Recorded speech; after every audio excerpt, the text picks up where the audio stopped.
मेरे सभी दोस्तों को मेरा नमस्कार, जय हिंद और सत श्री अकाल।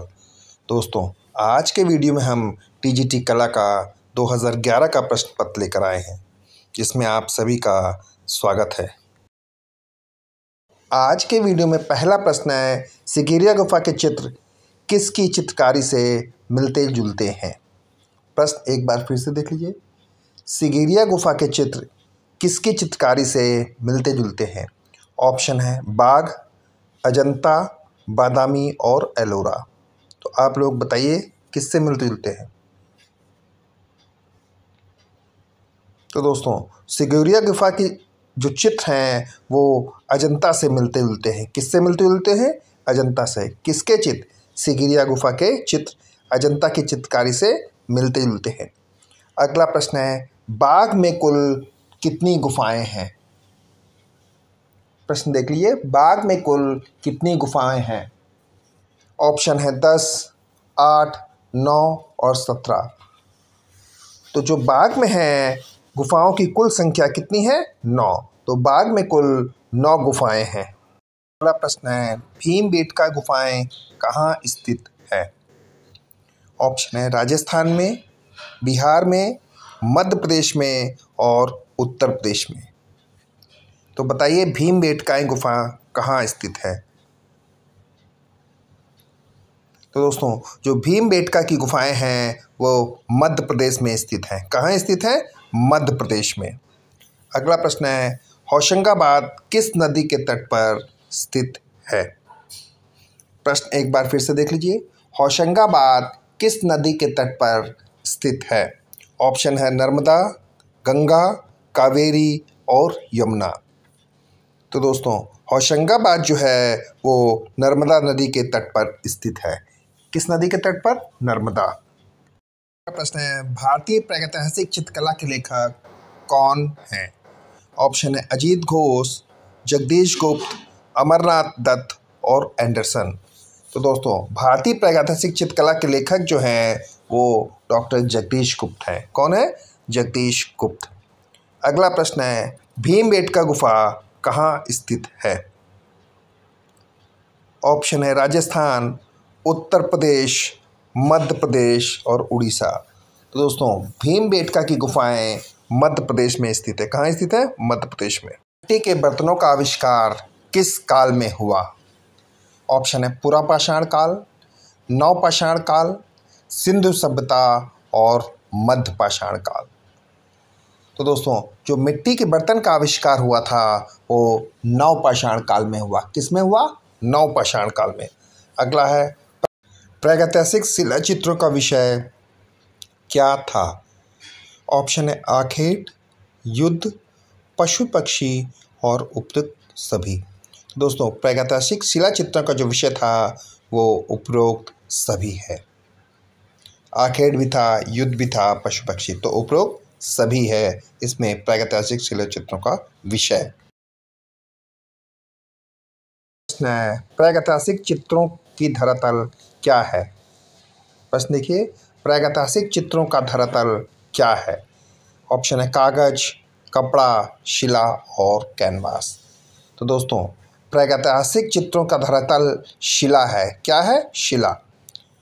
अगला प्रश्न है, जोगीमारा गुफा किस पहाड़ी में स्थित है? जोगीमारा गुफा किस पहाड़ी में स्थित है? ऑप्शन है सतपुड़ा, नीलगिरी, हिमालय और रामगढ़ की।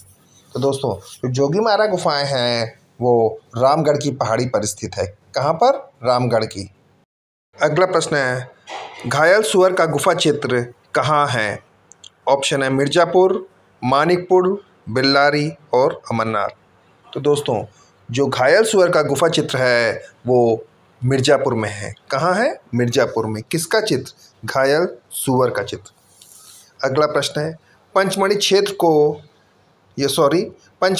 के चित्रों को प्रकाश में लाने का श्रेय किस विद्वान को है? प्रश्न है, पंचमढ़ी क्षेत्र के चित्रों को प्रकाश में लाने का श्रेय किस विद्वान को प्राप्त है? ऑप्शन है D.H. गार्डन, स्टुअर्ट पिगाट, मनोरंजन घोष और इनमें से कोई नहीं। तो दोस्तों, जो पंचमढ़ी क्षेत्र के चित्रों को प्रकाश में लाने का श्रेय HD गार्डन को है। किसको? HD गार्डन को। अगला प्रश्न है, धार जिले में स्थित बाघ गुफा किस राज्य में स्थित है? ऑप्शन है बिहार, महाराष्ट्र, मध्य प्रदेश और उत्तर प्रदेश। तो दोस्तों, धार जिले में जो बाघ गुफा स्थित है वह मध्य प्रदेश में स्थित है, या हम इस प्रकार भी कह सकते हैं कि बाघ गुफा या बाघ की गुफाएं मध्य प्रदेश के धार जिले में स्थित हैं। ऑप्शन है, बाघ की किस गुफा में सर्वाधिक चित्र बने हैं?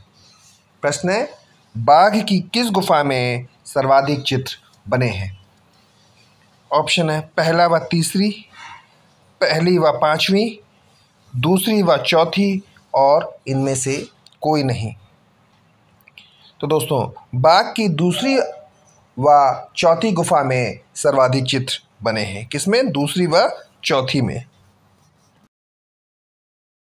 अगला प्रश्न है, भीमबेटका की खोज हुई थी। ऑप्शन है 1958 में, 1957 में, 1950 में और 1959 में। तो दोस्तों, भीमबेटका की जो खोज हुई थी वो 1958 में हुई थी। कब हुई थी? 1958 में।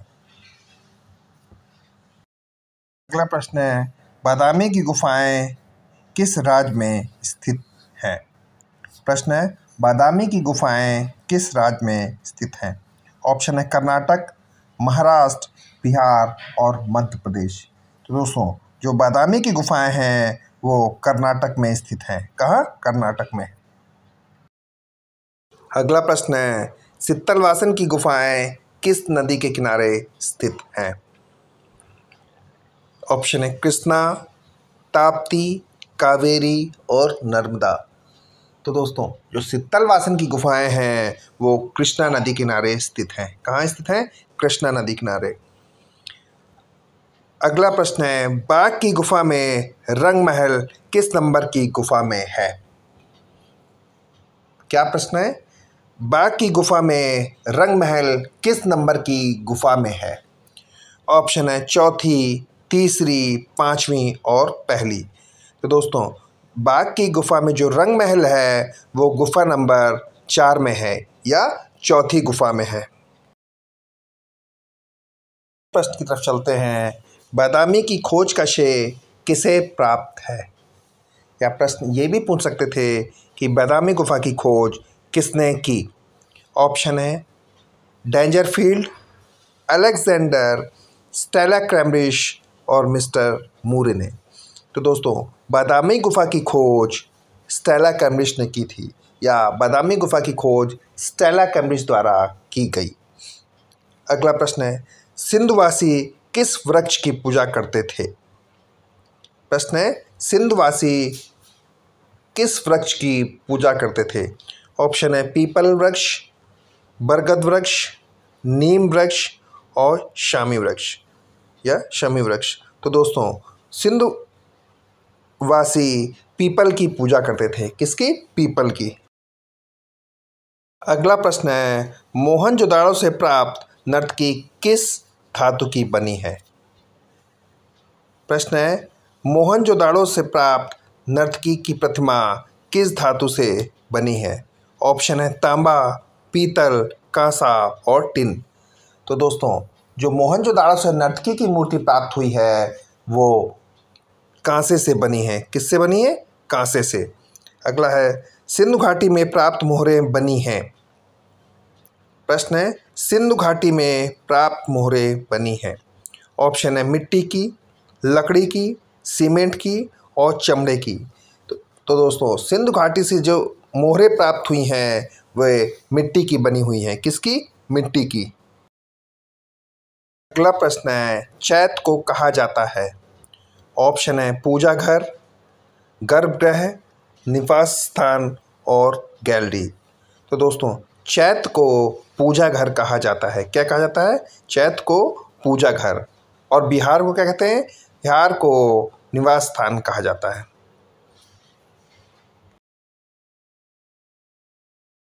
अगला प्रश्न है, दुशाला ओढ़े योगी की मूर्ति किस खुदाई से प्राप्त हुई है? या प्रश्न ये भी पूछा जा सकता था कि दुशाला ओढ़े योगी की मूर्ति कहाँ से प्राप्त हुई है। ऑप्शन है रामगढ़, मोहनजोदाड़ो, हड़प्पा और लोथल। तो दोस्तों दुशाला ओढ़े योगी की मूर्ति मोहनजोदाड़ो से प्राप्त हुई है। कहाँ से प्राप्त हुई है? मोहनजोदाड़ो से। अगला प्रश्न है बौद्ध धर्म का मुख्य बुद्ध मंदिर प्राप्त हुआ है। प्रश्न है बौद्ध धर्म का मुख्य बुद्ध मंदिर प्राप्त हुआ है उत्तर प्रदेश से, बिहार से, मध्य प्रदेश से और पंजाब से। तो दोस्तों बौद्ध धर्म का मुख्य बुद्ध मंदिर बिहार से प्राप्त हुआ है। कहाँ से? बिहार से। अगले प्रश्न की तरफ चलते हैं। अजंता के चित्र व मूर्ति किस धर्म से संबंधित है? दोस्तों बहुत ही आसान सा सवाल है। ऑप्शन है जैन धर्म, शैव धर्म, ब्रह्म धर्म और बौद्ध धर्म। दोस्तों अजंता के चित्र व मूर्ति जो है वो बौद्ध धर्म से संबंधित है। किससे? बौद्ध धर्म से। अगला प्रश्न है बोधिसत्व पद्मपाणि का चित्र अजंता की किस गुफा में है? इसका भी आंसर बहुत आसान है। ऑप्शन है गुफा नंबर 16 में, गुफा नंबर 10 में, गुफा नंबर 1 में और गुफा नंबर 17 में। तो दोस्तों जो बोधिसत्व पद्मपाणि का चित्र है वो गुफा संख्या 1 में है। किसमें? गुफा संख्या 1 में। अजंता में परिप्रेक्ष्य का किस रूप में प्रयोग हुआ है? प्रश्न एक बार फिर से देख लीजिए। अजंता में परिप्रेक्ष्य का किस रूप में प्रयोग हुआ है? ऑप्शन वास्तविक, व्यवहारिक, काल्पनिक और इनमें से कोई नहीं। दोस्तों जो अजंता में परिप्रेक्ष्य का प्रयोग हुआ है वो काल्पनिक रूप में हुआ है। किस रूप में? काल्पनिक। अगला प्रश्न है एलोरा किस राज्य में स्थित है? मध्य प्रदेश, महाराष्ट्र, गुजरात और उत्तर प्रदेश। तो दोस्तों जो एलोरा की गुफाएं हैं वो महाराष्ट्र में स्थित हैं। कहाँ स्थित है? महाराष्ट्र में। प्रश्न है एलोरा का प्रमुख मंदिर कौन सा है? ऑप्शन है बृहदेश्वर, दुर्गा मंदिर, कैलाश मंदिर और पार्श्वनाथ मंदिर। दोस्तों कैलाश मंदिर एलोरा का प्रमुख मंदिर है। अगला प्रश्न है अजंता का श्रेष्ठ कार्य किस काल में हुआ? अजंता का श्रेष्ठ कार्य किस काल में हुआ? ऑप्शन है चालुक्य, गुप्त, वाकाटक और कुषाण काल में। तो दोस्तों जो अजंता का श्रेष्ठ कार्य गुप्त काल में हुआ था। किस काल में? गुप्त काल में। अमृता शेरगिल ने अपना स्टूडियो कहाँ बनाया? प्रश्न है अमृता शेरगिल ने अपना स्टूडियो कहाँ बनाया? ऑप्शन है न्यूयॉर्क, कनाडा, पेरिस और मुंबई। तो दोस्तों अमृता शेरगिल ने अपना स्टूडियो पेरिस में बनाया था। कहाँ बनाया था? पेरिस में।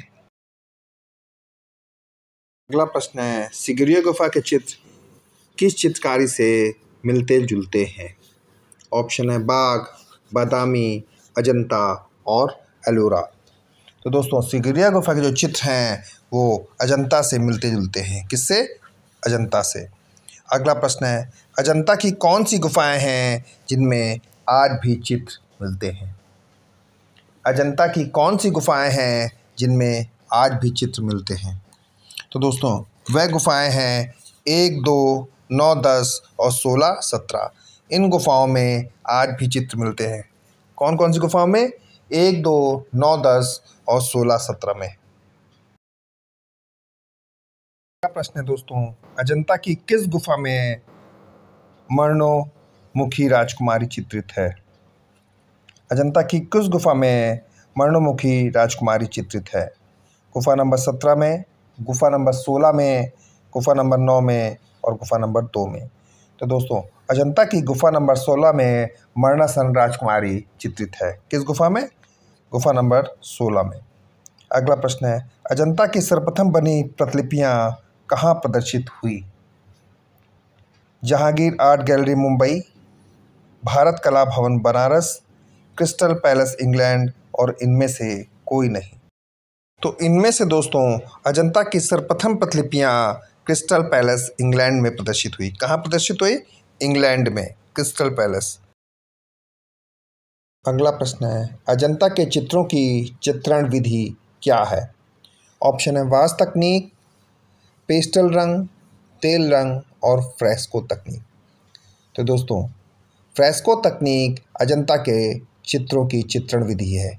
क्या है? फ्रेस्को तकनीक से अजंता के चित्र चित्रित हुए हैं। अगला प्रश्न है, कैलाश मंदिर के मध्य स्थित है?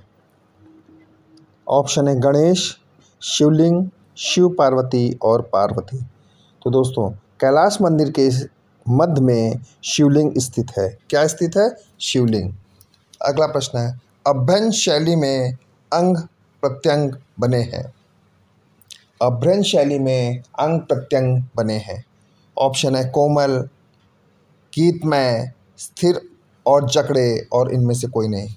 दोस्तों, जो अभ्रंश शैली है उसके अंग प्रत्यंग स्थिर और जकड़े हुए हैं। कैसे हैं? स्थिर और जकड़े। प्रश्न है, किशनगढ़ शैली का प्रसिद्ध चित्रकार कौन था? ऑप्शन है निहाल चंद, दासवत, मंसूर और गोवर्धन दास। तो दोस्तों, किशनगढ़ शैली का प्रसिद्ध चित्रकार निहाल चंद था। क्या था? निहाल चंद। अगला है, राजस्थानी शैली का दूसरा नाम क्या है? ऑप्शन है किशनगढ़ शैली, हिंदू शैली, बीकानेर शैली और मेवाड़ शैली। तो दोस्तों, राजस्थानी शैली का दूसरा नाम हिंदू शैली है। क्या है? हिंदू शैली। अगला प्रश्न है, फड़ संबंधित है राजस्थानी लोक कला से, आलेखन से, मुगल कला से और पहाड़ी कला से। तो दोस्तों, जो फड़ है वो राजस्थानी लोक कला से संबंधित है। अगला स्थान है, मेवाड़ शैली का प्रमुख केंद्र कौन सा था? ऑप्शन है, मेवाड़ शैली का प्रमुख केंद्र कौन सा था? ऑप्शन है उदयपुर, अजमेर, जयपुर और कोटा बूंदी। तो दोस्तों, मेवाड़ शैली का प्रमुख केंद्र उदयपुर था। कौन सा? उदयपुर। अगला प्रश्न है दोस्तों, किस प्रदेश की चित्रित हवेलियां विख्यात हैं? ऑप्शन है मध्य प्रदेश, महाराष्ट्र, पश्चिम बंगाल और राजस्थान। तो दोस्तों, राजस्थान की चित्रित हवेलियां विख्यात हैं। कहाँ की? राजस्थान की। अगला प्रश्न है दोस्तों, राजस्थानी लघु चित्रण में किस प्रकार के रंग का प्रयोग हुआ है? ऑप्शन है तेल रंग, टेम्परा, जली रंग और पेस्टल रंग। तो दोस्तों, राजस्थानी लघु चित्रण में टेम्परा का प्रयोग हुआ है। किसका? टेम्परा का। अगला प्रश्न है, चित्रकला की किस शैली को रंगों का काव्य कहा जाता है? सॉरी दोस्तों, चित्रकला की किस शैली को रंगों का काव्य कहा जाता है? ऑप्शन है मुगल, कांगड़ा, राजस्थानी और जापानी। तो दोस्तों, कांगड़ा को या कांगड़ा शैली को रंगों का काव्य कहा जाता है। किसे? कांगड़ा शैली को। अगला प्रश्न है, किशनगढ़ शैली का प्रसिद्ध चित्रकार कौन था? ऑप्शन है निहाल चंद, गोवर्धन दास, दासवंत और मंसूर। तो किशनगढ़ शैली का प्रसिद्ध चित्रकार निहाल चंद था। कौन था? निहाल चंद। अगला है, जैन चित्रकला के प्रसिद्ध स्रोत बताएं। प्रश्न है, जैन चित्रकला के प्रसिद्ध स्रोत बताएं। ऑप्शन है पंचदशी, कामसूत्रम, धम्मपद और कल्पसूत्र। तो दोस्तों, जैन चित्रकला का प्रसिद्ध स्रोत कल्पसूत्र है। क्या है प्रसिद्ध स्रोत? कल्पसूत्र। तो दोस्तों, आज के वीडियो में इतना ही। अगले वीडियो में हम बाकी के प्रश्न लेकर फिर उपस्थित होंगे। तब तक के लिए नमस्कार।